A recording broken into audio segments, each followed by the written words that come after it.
ప్రస్తుతం మనతో పాటు ప్రముఖ ఐకాన్ ఆస్ట్రాలజర్ మంత్రతంత్ర జ్యోతిషులు సురేష్ బాబు గారు మనతో ఉన్నారు. గురుగారితో మాట్లాడదాం. నమస్కారం గురుగారు. జై శ్రీమన్నారాయణ. జూన్ నెల కన్యా రాశి వాళ్ళకి మరి ఈ నెల వీళ్ళకి ఎదురయ్యే లాభ నష్టాలు, మంచి చెడులు ఏ విధంగా ఉండబోతున్నాయి, ఏ విషయాల్లో వీళ్ళు ఎక్కువగా జాగ్రత్తగా ఉండాలి మాసం? జూన్ మాసం, అందులోనూ కన్యా రాశి. అసలు ఈ 2020 సంవత్సరంలో జూన్ మాసమే కాదండి, ఏ మాసం కూడా కలిసి వస్తుంది ఏదైనా రాశి ఉందంటే కనుక దాంట్లో కొన్ని రాశులని చెప్పవచ్చు. దాంట్లో ముఖ్యంగా కన్యా రాశి.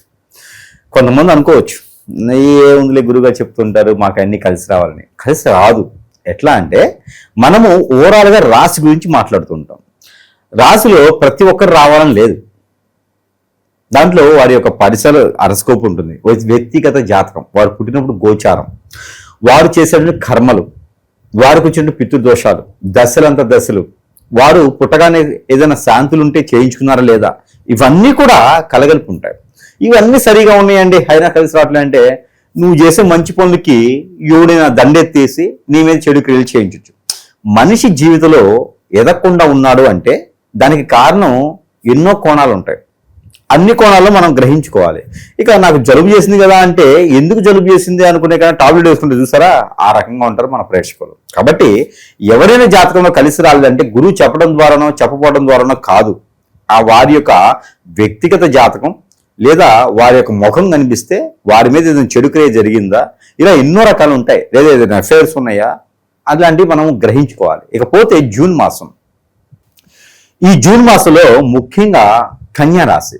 ఈ కన్యా రాశి వారికి మిశ్రమంగా ఫలితాలు ఖచ్చితంగా లభ్యపడుతూ ఉంటాయి. ఎందుకంటే కన్యా రాశికి బాగుండేటువంటి మాసాల్లో ఒకటి జూన్ మాసం కూడా ఉంటుంది. ఏదైనా మిరాకిల్ అని చెప్పొచ్చు. జూన్ మాసంలో ఏదైనా సాధించాలంటే ఇక్కడి నుంచే తొలిమెట్టు అవుతుంది, ఇక్కడి నుంచే సాధించుకునేందుకు మొదటి అడుగు అవుతుంది. ఒకటి జనవరి మాసం, రెండోది జూన్ మాసం, మూడోది ఒకటి ఉంది, అదేంటంటే సెప్టెంబర్ కానీ అక్టోబర్ కానీ. ఈ 2 మాసాల్లో ఒకటి అంటే దసరా మూమెంట్ పెట్టుకోవాలి. దసరా నుంచి 3వ స్టెప్ వీళ్ళకి మొదలైనట్టే. ప్రతి సంవత్సరంలో కూడా 3 రకాలు ఉంటాయి అన్నమాట. ఇందులో దాంట్లో 2వ అధ్యయనం వీరికి ఈ కన్యా రాశి వారికి జూన్ మాసం. ఈ జూన్ మాసంలో వీరికి కొంతమేర అద్భుతంగా ఉంటుందని చెప్పొచ్చు. వ్యాపారం కొత్తగా మొదలు పెట్టాలనుకున్న వారికి పట్టిందల బంగారమే, కొంగు బంగారం అయిపోవచ్చు. కొత్తగా వ్యాపారం రియల్ ఎస్టేట్ కానీ, అలానే కన్స్ట్రక్షన్ రంగాల్లో కానీ, మోటివేషన్స్లో కానీ, మాస్టర్స్లో కానీ, టీచర్స్లో కానీ, స్కూళ్ళు కానీ, దైవాలయాల నిర్మాణాలు కానీ, ధర్మకర్తలు కానీ, లేదా అనాథాశ్రమాలు, ట్రస్టులు, వృద్ధాశ్రమాలు, ఎన్నో వాటిల్లో ఏదైనా గురువుకు సంబంధించినటువంటి ఆశ్రమాల్లో ఇంకా లేదు అనుకుంటే కనుక పంట ఊరు పండించే రైతులుగా కావచ్చు. జూన్ మాసంలో మొదలు పెట్టడానికి ఎన్నో రకాల వనరులు. అందులోనూ ఇక వీరు కన్స్ట్రక్షన్ రంగంలో, ఇక ఆర్కిటెక్చర్స్ లో కావచ్చు, బిల్డర్గా కావచ్చు, రైతులుగా కావచ్చు, అలానే మేస్త్రులుగా కావచ్చు, అలానే బిల్డర్స్ గా కావచ్చు, రియల్ ఎస్టేట్ రంగంలో వారికి, వీళ్ళందరికీ కూడా ఇనుము, ఇటుక, ఇసుక, కాంట్రాక్ట్ రంగాలు అన్నీ కూడా వీరికి సివిల్కి సంబంధించిన వాటిలో నైపుణ్యం పొంది ఉంటే ఖచ్చితంగా లాభదాయకమే. కానీ ఇక్కడ ఒక మతలబు ఉంటుంది. అదేంటంటే ఎవరి మాట విన్నా, ఎవరి సలహా తీసుకున్నా, ఎవరికి డబ్బులు ఇచ్చినా కూడా వీరు నాశనానికి సిద్ధంగా ఉన్నారని అర్థం. వీరి సొంత సలహాలతో, సొంత ఆలోచనతో లాస్ అయినా పెద్ద లాస్ అవుతుంది. కానీ వేరే వాళ్ళ సలహాలు తెలితే మాత్రం ఖచ్చితంగా నష్టపోతారు. అదొకటి వీరు పెట్టుకోవాలి. వీరి పర్సనల్ విషయాలు ఎవరు షేర్ చేసుకోకుండా ఇలాంటి వ్యాపారాలు కనుక మొదలు పెట్టినట్టయితే రానున్నటువంటి 4-5 మాసాల్లోని వీరు మంచి స్థాయికి వెళ్ళేలాగా కనపడుతుంది. ఇక మనం ఏంటంటే వారి జాతకము, వారి పరిశీలన, వారి దశలు, వారి యొక్క దరిద్రము, వారి యొక్క ఆలోచన, వారి యొక్క ఎదుగుదల, ఇవన్నీ కూడా అఫైర్స్ లో ఉంటుంది. బాగా గ్రహించండి. ఒక పెళ్లి చేయాలి అంటే భార్యాభర్తలు ఇరువురు కూడా అమ్మాయి జాతకం, అబ్బాయి జాతకం తీసుకొచ్చి వారి యొక్క కంపాటబిలిటీ అంటారు, 36 out of 18 రావాలి మినిమం. ఆ పాయింట్స్ వచ్చిన తర్వాత వారి జీవితంలో యోని బాగుందా, యోగ్యత బాగుందా, దశలు బాగున్నాయా, లగ్నం బాగుందా, నక్షత్రం బాగుందా, జీవితంలో ఏ స్థాయికి వస్తారు, ఎదుగుతారా లేదా, వీరు విదేశాలుగా సెటిల్ అవుతారా అనేది ఎన్నో రకాలు చూసి ఎన్నో వేల మందో 100 మందో వారి యొక్క పరిస్థితి ప్రకారంగా వారు వచ్చి మనకి దీవెనిస్తారు.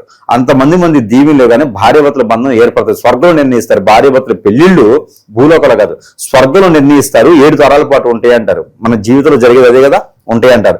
అలాంటి బంధానికి విరుగుడుగా ఎవరో భార్య మీద కన్నేయటం, ఎవరో భర్త మీద కన్నేయటం, ఎవరో ఆడపిల్ల మీద ఇబ్బంది పెట్టడం, ఎవరో మోపిల్లని ఇబ్బంది పెట్టడము, లాగటము, మనం వైపు లాక్కోవడం లాంటివి అనాగరికం. అలాంటివి చేయకూడదు. అలాంటి చేయడం ద్వారా దారిద్రం ఉందనుకో వాళ్ళకి, ఆ దారిద్రం మనకు అంటుకుంటుంది.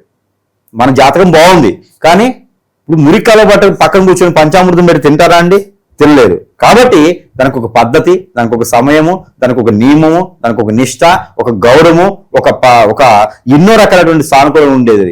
అలాంటిది మన జాతకంలో లేదు అనుకోండి, మన జాతకంలో బాగుపడేది ఉంది, 10 మందికి మంచి చేస్తుంది, కానీ నీకు వెళ్ళట్లేదు అంటే అప్పుడు అర్థం ఏంటి?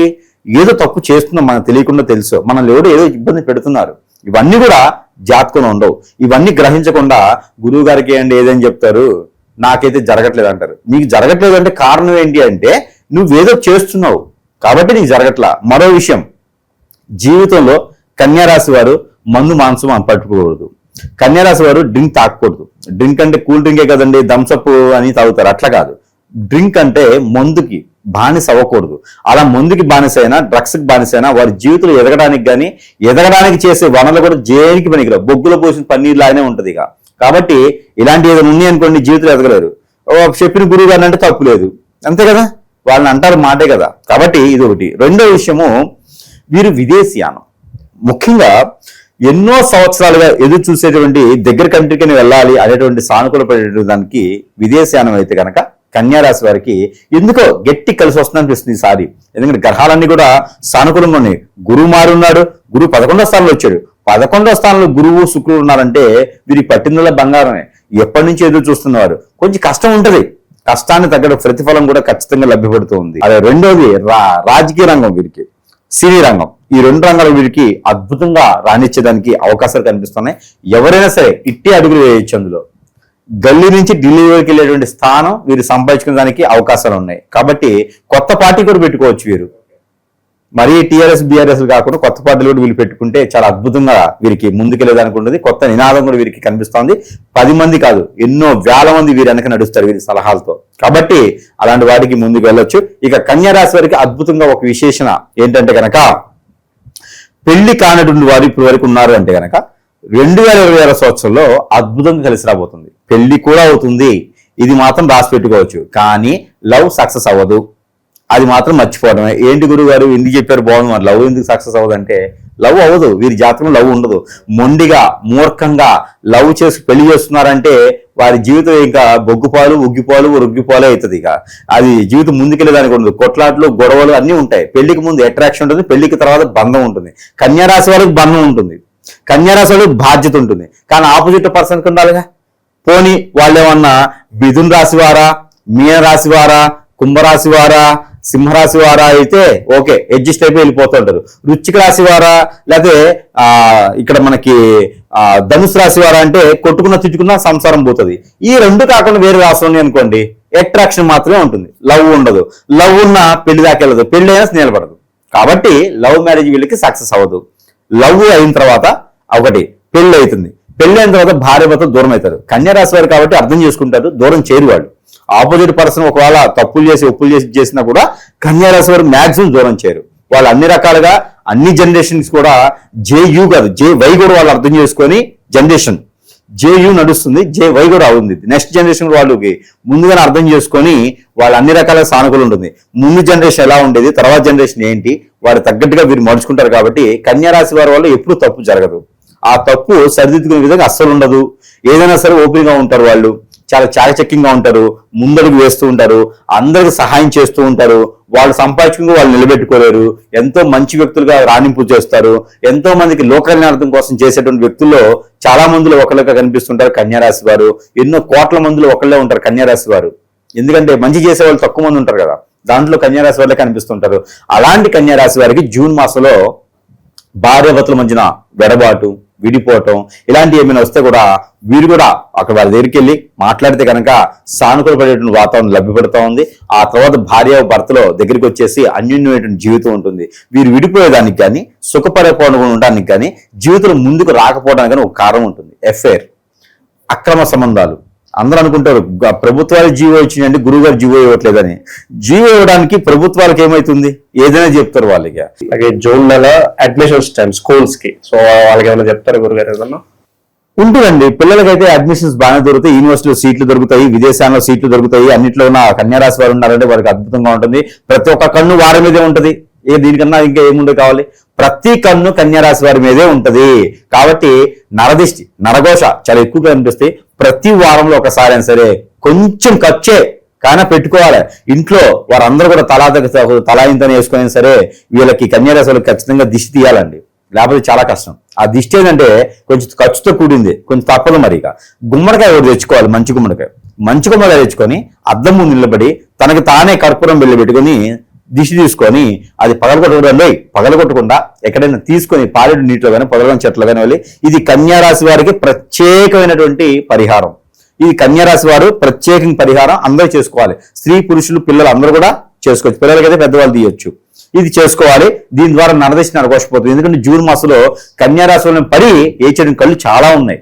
ఇది చాలా జాగ్రత్తగా ఉండాలి, చాలా సెన్సిటివ్గా ఉండాలి. అలానే పెట్టి వ్యాపారాల్లో ఏదైనా చేయాలనుకుంటే కనుక మనం ముందుగా అనుకున్నట్టు వ్యాపారాలు చేసుకోవచ్చు. అలానే మ్యూచువల్స్ దాంట్లో, షేర్స్ దాంట్లో కూడా వీళ్ళు ఇన్వెస్ట్మెంట్ చేసుకోవచ్చు. ఇక రాజకీయ రంగం, సినీ రంగంలో ఉన్న వాళ్ళకైతే కానీ అవకాశాలు మెండుగానే ఉంటాయి. పదవులు కూడా వీరికి సూచిస్తున్నాయి కాబట్టి ఈ రకంగా ముందుకెళ్ళొచ్చు. ఇక ఆరోగ్య సమస్యలు వీరికైతే బ్యాక్ పెయిన్, షోల్డర్ పెయిన్ లాంటి, మజిల్స్ పెయిన్ లాంటి కనిపిస్తాయి. జిమ్ లాంటి వాటికి వెళ్ళకూడదు. హార్ట్ అయితే కొంచెం ఏదో సమస్య కనిపిస్తుంది కాబట్టి ఖచ్చితంగా వైద్యుని దగ్గరికి వెళ్ళి పరిశీలించుకుంటేనే మీకు సానుకూల పెడుతుంది. భయపడుతూ ఇంట్లో కూర్చొని ఏం చేపిస్తామని అంటే అవదు, వెళ్ళి చేయించుకుంటేనే అవుతుంది. ఏదైనా సరే మనం చిన్నగా ఉన్నప్పుడు చేయించుకుంటే పెద్దదవకుండా దాన్ని సానుకూల పడే వాతావరణం లభ్యపడుతుంది కాబట్టి అలాంటివి అయితే ప్రయత్నం చేయించుకోవచ్చు. ఇక అలానే ముందు మన దగ్గర వస్తువులు ఉన్నాయి, పరిహారాలు ఉన్నాయి, ఎన్నో రకాల సానుకూల పడే వాతావరణం ఉంటుంది. కానీ ఒకటండి, ప్రతి ఒక్కరు కూడా అందరూ అనుకుంటారు జాతకం బాగాలేదు, నా దరిద్రం బాగాలేదు, నా తలరాత బాగాలేదు, నేను చేసుకునే వేళ విశేషం ఇలా ఉంది, నా టైం ఇంతే బాగాలేదు అనుకుంటారు. కానీ కాదు, మనం కొనుక్కొచ్చుకునే కొన్ని ఉంటాయి. మనము మంచితనంతో ఉంటాం, ఎదుటి వాళ్ళకి సహాయం చేయాలని ఉంటాం, మనం సంపాదించుకుంటూ ఉంటాం, మన రూపాయి మనం తింటూ ఉంటాం, మన కుటుంబాన్ని, మన సభ్యుల్ని ప్రేమగా, అభిమానంతో, బాధ్యతగా చూసుకుంటాం. ఇది నచ్చని కొంతమంది మానవ గ్రహాలు ఉంటారు, మూర్ఖత్వంగా ఉంటారు. వీరు ఎదక్కోదని వ్యసనం, కుళ్ళు, రంది, కుతంత్రాలతో వీరి మీద దండెత్తేసి హిప్నాటిజం, బ్లాక్ మ్యాజిక్, వశీకరణ, భాగముఖి, భానుమతి, యక్షిని, ధూమావతి, రూపావతి, స్పిరిట్, మందు పెట్టడం, ఇలాంటి ఎన్నో రకాల క్రియలు చేయించి జీవితాన్ని బొగ్గుపాలు చేసి ఒక ఆడపిల్లని తీసుకెళ్లి మానభంగం చేస్తూ ఉంటారు. ఒక అబ్బాయిని వారు ఎన్నో రకాలుగా ఇబ్బంది పడి పంచి పోషిస్తుంటారు తల్లిదండ్రులు. ఒకరే బాబు ఉంటారు, ఒకరే పాప ఉంటుంది. వాళ్ళందరినీ కూడా రోడ్డు మీద పడేస్తూ ఉంటారు. నేను ప్రేమిస్తున్నా అని చెప్పి లవ్ జిహాద్ అని చెప్పేసి ఎంతో మంది ఏదిస్తూ ఉన్నారు. ఇలాంటివన్నీ కూడా జాతకాల్లో ఉండవండి. ఇలాంటివన్నీ కూడా మనం ఎక్కడ రాసి ఉండవు, జాతకాల్లో ఉండవు. ఇవన్నీ పరిస్థితులు అనుకూలించలేనప్పుడు, మనము ఎదుటి వారి దృష్టికి వెళ్ళినప్పుడు మనము వారిని లోకుగా చూసుకొని వీరు ఉంటే చాలు అని మన పర్సనల్ విషయాలు చెప్తూ ఉంటాం. అలా చెప్పినప్పుడు మన వీక్నెస్ పాయింట్లు వాళ్ళకి అర్థమవుతాయి. దాని మీద వారు దండెత్తేసి ఈ రోజుల్లో అండి ఈజీగా మనీ రావాలని చూస్తున్నారు, ఈజీగా వాడి వదిలేయాలని చూస్తూ ఉన్నారు. కాబట్టి ప్రతి ఒక్కరు గ్రహించండి, తల్లిదండ్రులు గ్రహించండి, పెద్దలు గ్రహించండి, పిల్లలు కానీ ఫ్రెండ్స్ కానీ అందరూ గ్రహించుకుంటూ మన వాళ్ళంటూ మనల్ని నమ్ముకొని మన దగ్గరికి వచ్చారు అంటే మన భార్యాభర్తలు కావచ్చండి. ఈ రోజుల్లో రాసులతో సంబంధం లేకుండా, నక్షత్రాలతో సంబంధం లేకుండా భార్యాభర్తలు ఈ రోజున ఎంతో మంది దీవెలు ఇచ్చినటువంటి భార్యాభర్తలు 7 తరాల పాటు బాగుండాలనుకుని వారు ఎవడో వస్తాడు, ఎవరితో వస్తుంది, ముగ్గురు కన్నేస్తారు, వారి మీద కన్నేసేసి లాగేస్తూ ఉంటారు. వాళ్ళ భర్తని తీసుకెళ్లిపోతూ ఉంటారు, భార్యని తీసుకెళ్లిపోతూ ఉంటారు. వీరి బతుకు జీవితం ఏం కావాలండి, నమ్ముకొని వచ్చినటువంటి పరిస్థితులు ఉన్నాయి. వీరందరూ కూడా తస్మా జాగ్రత్తగా ఉండండి, పర్సనల్ విషయాలు షేర్ చేసుకోవద్దు. దీంతో పాటు మనము చేయగలిగినటువంటిది ఏమీ లేదు. అలా ఏమైనా జరిగితే గనక మీకు సిమ్టమ్స్ తెలుస్తాయి. మా ఆయన మాట్లాడలేదండి, దూరం అయిపోయిన ఉన్నారండి, తినట్లేదండి, అసలు ఇంటికి రావట్లేదండి, మా భార్య మాట వినట్లేదండి, ఎన్నో రకాల సానుకూల పడే వాదం, కోపం ఎక్కువ వస్తుంది, పనులు అవ్వట్లేదు, ఇలాంటి చిన్నవే ఉంటాయి కారణాలు. దీనికి చాలా పెద్దగా వెళ్ళిపోతాయండి. ఇవన్నీ సంసారం నిప్పులు పోసేలా ఉన్నాయి. ఎదుటి వాళ్ళని నమ్మకండి. అలా ఏమైనా మీకు చింతకి, అలాంటి మీకు ఇచ్చే దశకి, అలాంటి మీ దృష్టికి ఏమైనా వస్తే ఖచ్చితంగా సంప్రదిస్తేనే ఆ ఒక పరిష్కార మార్గం అనేది సూచించబడుతుంది. కాబట్టి ఖచ్చితంగా గమనిస్తూ, పిల్లలైనా పెద్దలైనా సరే గమనిస్తూ ఉండండి. ప్రతి 3 మాసాలు 6 మాసాలకు ఒకసారి ఏదైనా సమీప దూరంలో గురువు ఉన్నా లేదా నాలాంటి వాళ్ళ దగ్గరికి అయినా సరే వాళ్ళని సంచరిస్తే వారికి ఉన్న సమస్యకి అయితే పరిహారాల విషయానికి వస్తే ఎలాంటి పరిహారాలు వెళ్ళి చేస్తే బాగుంటుంది? జూన్ మాసం కన్యారాశి వారికి పరిహారాల విషయం వస్తే కనుక, పరిహారాల కన్నా కూడా ముందు కన్యారాశి వారికి ఒక చిన్న పాయింట్ విషయం ఏంటంటే కనుక, ఎన్నో రకాలైన సమస్యలు ఉంటాయి అబ్బా. అవన్నీ కూడా మనకి జాతక ప్రకారంగా రావు, నక్షత్ర ప్రకారంగా రావు, దశల ప్రకారంగా రావు. కానీ అనుభవిస్తూ ఉంటారు, ముందుకెళ్ళలేకపోతుంటారు, పేరు పెట్టేది ఉండదు, ఒక మూల కూర్చున్నట్టే ఉంటది. ఇక వీరు గుర్తించరు, ఎవరును చాలా తెలియకలవారు కానీ గుర్తించరు, సలహాదారులు కానీ గుర్తించరు. కానీ ఇలాంటి వారందరికీ కూడా దేవుని ధ్యానం కన్నా, పరిహారాల కన్నా ముందు వీరేం చేయాలంటే కనుక, మన దగ్గర కొన్ని వస్తువులు ఉంటాయి, అందరికీ తెలిసిందే, మంత్రోచ్చారణ చేసినటువంటి వస్తువులు. అందరూ మన దగ్గరికి రావాలి, టైం ఉండకపోవచ్చు, సమయం దొరకకపోవచ్చు, ఎంతో దూరంలో నుంచి వస్తుంటారు. కాబట్టి వాళ్ళందరూ కూడా వారి చెంతకే చేర్చేటువంటి సదవకాశం మన దగ్గర ఉంది. సరసమైన ధరలను లభ్యపడతాయి. ఇవన్నీ కూడా ప్రేక్షకుల కోసమే. ఇవన్నీ కూడా ఏంటంటే అందులో కన్యారాశి వారికి ముఖ్యంగా చెప్పాలి అంటే కనుక ఈ యొక్క కడియం ఇది ప్యూర్గా రాగి కడియం. దీనిపైన మంత్రాలు కూడా రాసి ఉంటే మంత్రం చేసి ఉంటుంది.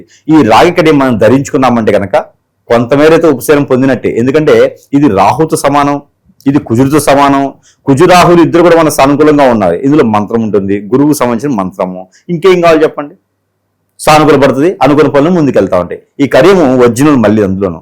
ఇది ఎట్లా చేసినా కూడా ఈ రాగి చాలా వాల్యూ అండి. ఈ రాగి ఇప్పట్లో దొరకట్లా. కంచు రాగి అంటారు దీన్ని. ఈ కంచు రాగి అనేది చాలా వాల్యుబుల్. కాబట్టి రాగితో చేసినటువంటిది ప్రతి ఒక్కరి దగ్గర ఉండాలని మనస్ఫూర్తిగా కోరుకుంటూ ఉన్నాను. దీంతో పాటు ధ్యానం కూడా చేసుకుంటే చాలా మంచిది. ఇది మనకి హగ్గిక్ మాల అంటారు. ఈ యొక్క మాల చాలా గొప్ప విశేషమైనటువంటి మాల. దీనికి మళ్ళీ ఈ హగ్గిక్ మాలకి గురువుకి బుధుడికి సంబంధించి ఉంటుంది, శుక్రుడికి సంబంధించి ఉంటుంది. దీంట్లో మళ్ళీ రవికి సంబంధించిన రాగి ఉంటుంది. రాగి అల్లించి ఇస్తాం.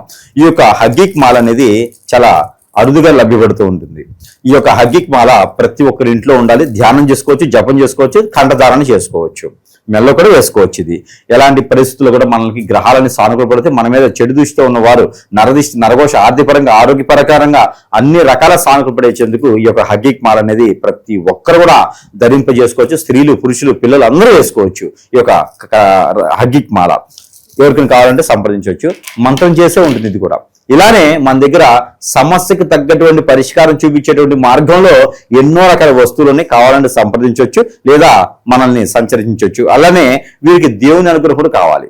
ఆ దేవుని గ్రహంగా ఒక చిన్న పరిహారం. వీళ్ళు ఏంటంటే ఎక్కడైనా సరే వీరు సమీప దూరంలో వాగు, ఏరు, సెలయేరు, గంగా ఎక్కడ నీరు ఉంటే కనుక కాలువలు, గుంటలు, బ్రహ్మగుండాలు ఉంటే స్నానం ఆచరించాలి. పొట్టు వస్త్రాలతో వెళ్ళేసి, ఉన్నం బట్టలతో వెళ్ళి స్నానం ఆచరించి ఆ బట్టలు కూడా అక్కడ వలిచేసి కొత్త బట్టలు వేసుకొని ఇక్కడ గుడికి వెళ్ళేసి అక్కడ 2 ఒత్తులతో దీపారాధించాలి మట్టి ప్రమిదతో. అలానే గోధుమలు, సజ్జలు, జొన్నలు, రాగులు, బియ్యం అన్ని అరకిలో చప్పును తీసుకొని స్నానం చేసే నీళ్లలో పితృ దోషాలు పోయేదానికి, గ్రహ దోషాలు పోయేదానికి, నా మీద ఉన్న చెడు దోషాలు పోయేదానికి, ఆర్థికపరమైన ఇబ్బందులు, ఆరోగ్యపరమైన ఇబ్బందులు అన్ని నాకు సకాలంగా బాగుండేదానికి, అంతా బాగుండాలి, నేను చేసే పని ముందుకెళ్ళాలి, ఎడ్యుకేషన్ పరంగా, విద్య పరంగా, అన్ని వృత్తుల పరంగా, రంగాల పరంగా ముందుకెళ్ళాలని ఆ దేవాదేవుని నమస్కారం చేసుకుంటూ, ఇష్టదేవానికి, కులదేవానికి నమస్కారం చేసుకుంటూ అవన్నీ కూడా అందులో వదిలేసేసి ఒడ్డు మీద వచ్చి దీపాలను చేసుకుంటే చాలా అద్భుతమైన ప్రతిఫలం. ఈ యొక్క రెమెడీకి కన్యారాశి వారు ఎంతమంది అయితే ఉన్నారో, ఎంతమంది చూస్తున్నారు, వీరందరూ కూడా గురువు గారికి దక్షిణ ఖచ్చితంగా పంపించాలి. గురువు గారు అంటే వాళ్ళ గురువు గారికి కాదు, నాకు పంపించారు ఖచ్చితంగా. దీంతో పాటు దేవుని అనుగ్రహం కావాలి. ఈ యొక్క పరిహారంతో పాటు దేవుని అనుగ్రహం ఏంటంటే కనుక దక్షిణామూర్తికి కానీ, లేదా వినాయక స్వామి వారికి కానీ, లేదంటే శివాలయంలో అయినా సరే పంచామృత అభిషేకం సోమవారం రోజు చేయించుకుంటే చాలా అద్భుతంగా ఉంటుంది. వీరికి ఉన్నటువంటి గ్రహస్థితి ప్రకారంగా కూడా చాలా బాగుంటుంది. ఇక దీంతో పాటు మరొక రెమెడీ కూడా ఏంటంటే ఎక్కడైనా అమ్మవారికి పొట్టు వస్త్రాలు సమర్పించాలి. మంగళ, శుక్ర లేదా ఆదివారం రోజుల్లో పొట్టు వస్త్రాలు సమర్పించేసుకొని ఒక 6 అరటిపళ్ళు లేదా ఒక డజన్ అరటిపళ్ళు తీసుకుని ఒక 6గురికైనా ఒక్కొక్కరికి 2 చిప్పును ఇస్తే కనుక ఆ ఒక 11వ స్థానం గురువు కావచ్చు, శుక్రుడు కావచ్చు, వీరి యొక్క గ్రహం నుంచి బయటకు ఉండేలాగా అన్ని లాభదాయకంగా ఉండేలాగా అది కనిపిస్తా ఉంది. కాబట్టి ఇలాంటి చిన్న చిన్న పరిహారాలు చేసుకుని అదృష్టవంతులు అయితే అవ్వచ్చు. అలానే వీరికి గురువారం, మంగళవారం 2 వారాలు వీరికి అద్భుతం కలిసి వస్తే జూన్ మాసం మొత్తం కూడా.